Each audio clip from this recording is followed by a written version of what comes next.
Hello guys, today we'll learn how to hide and unhide the ribbon section. Let's start to do some clicks.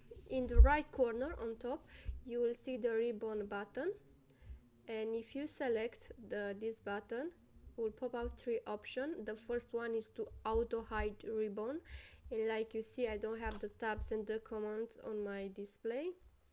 The second one will appear only the tabs, and if I press a particular tab the commands will pop up. And the third option is to show tabs and commands, and like you see I have everything on my workbook.